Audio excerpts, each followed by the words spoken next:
Hi hello ഇന്ന് എല്ലാ കൂട്ടുകാർക്കും ഇസൂസ് ഫാമിലിയിലേക്ക് സ്വാഗതം. അപ്പം നമ്മൾ ഇന്നൊരു കുക്കിംഗ് വീഡിയോ ആയിട്ടാണ് വന്നിട്ടുള്ളത്. നമുക്ക് നല്ല ടേസ്റ്റോട് കൂടിയിട്ടുള്ള കുറുകിയിട്ടുള്ള നമുക്കൊരു ചിക്കൻ കറി തയ്യാറാക്കി എടുക്കാം കേട്ടോ. അപ്പോൾ സ്റ്റൗ ഓണാക്കിയതിന് ശേഷം ഞാൻ ചട്ടി വെച്ച് ചൂടായതിന് ശേഷം നമ്മൾ വെളിച്ചെണ്ണ ചേർത്ത് കൊടുത്തിട്ടുണ്ട്. അതിലേക്ക് നമുക്ക് ഇഞ്ചി, വെളുത്തുള്ളി, അതുപോലെ ചെറിയുള്ളി, വലിയ ജീരകം, പച്ചമുളകൊക്കെ ചേർത്ത് നന്നായിട്ട് അരച്ചെടുത്തതിന് ശേഷം നമ്മൾ ഇതിലേക്ക് ചേർത്ത് കൊടുക്കുക. നന്നായിട്ട് വഴറ്റിയെടുത്ത് അതിൻ്റെ പച്ചമുളകൊക്കെ ഒന്ന് മാറി വന്നതിന് ശേഷം നമ്മൾ ചെറുതായിട്ട് കട്ട് ചെയ്ത സവാളയും കൂടെ ചേർത്ത് കൊടുത്തിട്ടുണ്ട്. ഇനി സവാള നന്നായിട്ടൊന്ന് വഴണ്ടി കിട്ടാൻ വേണ്ടിയിട്ട് നമ്മൾ ഉപ്പും കൂടെ ഒന്ന് ആഡ് ചെയ്യുന്നുണ്ട് കേട്ടോ.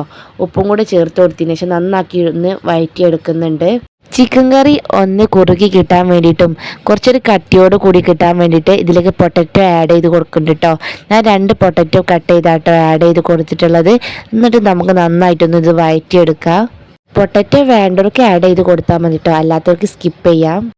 ഇപ്പം നന്നായിട്ടൊന്നൊന്ന് വഴണ്ട് കിട്ടിയിട്ടുണ്ട് കേട്ടോ. ഇനി നമുക്കിതിലേക്ക് മുളക് പൊടി ആഡ് ചെയ്യാം. ഞാൻ 1.5 ടീസ്പൂൺ മുളക് പൊടിയായിട്ട് ആഡ് ചെയ്തത്. നിങ്ങൾക്ക് ആവശ്യത്തിനനുസരിച്ച് എരിവിനനുസരിച്ചൊക്കെ മുളക് പൊടി ആഡ് ചെയ്ത് കൊടുക്കാം കേട്ടോ. നമുക്ക് ഈ മുളക് പൊടി നന്നായിട്ടൊന്ന് ഇതിൽ ഇളക്കി യോജിപ്പിച്ച് കൊടുക്കാം. എല്ലാം ഒന്ന് സെറ്റായതിനു ശേഷം നമുക്ക് അരച്ചു വെച്ച തക്കാളിയും കൂടെ ഇതിലേക്ക് ചേർത്ത് കൊടുക്കാം കേട്ടോ.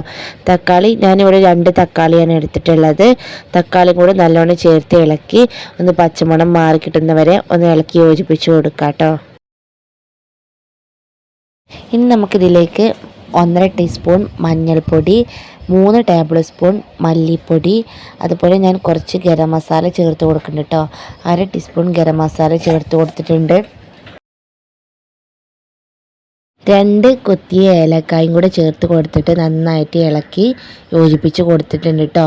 ഇനി കഴുകി വൃത്തിയാക്കി വെച്ചിട്ടുള്ള ചിക്കൻ നമുക്കിതിലേക്ക് ചേർത്ത് കൊടുക്കാം.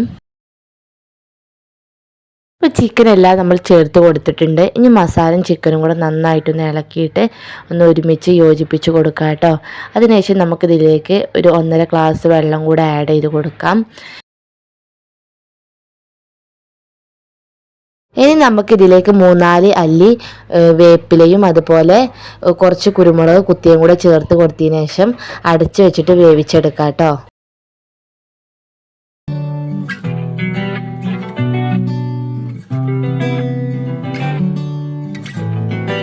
അപ്പോൾ ഇതാ നമ്മൾ ചിക്കൻ കറി നല്ല തിളച്ച് വെന്ത് നല്ല അടിപൊളിയായിട്ട് സെറ്റായിട്ട് കിട്ടിയിട്ടുണ്ട് കേട്ടോ.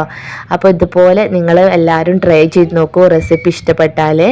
അപ്പോൾ നിങ്ങൾ എന്തായാലും ഇതിൻ്റെ ഒരു ഫീഡ്ബാക്ക് എന്തായാലും അറിയിക്കണം. ഇതുപോലെ ഉണ്ടാക്കി നോക്കിയിട്ട് ടേസ്റ്റ് ഉണ്ടോ എന്നൊക്കെ. നല്ല അടിപൊളി ടേസ്റ്റാണ് കേട്ടോ. അപ്പോൾ തീർച്ചയായിട്ടും ഉണ്ടാക്കി നോക്കുക. അതുപോലെ നിങ്ങളെല്ലാവരും സബ്സ്ക്രൈബ് ചെയ്ത് സപ്പോർട്ട് ചെയ്യണം കേട്ടോ. നിങ്ങളെ സപ്പോർട്ടാണ് ഇനിയും ഇതുപോലെ നല്ലപോലെ വീഡിയോ ഇടാനൊക്കെ നമുക്കൊരു ഉന്മേഷം തരിക.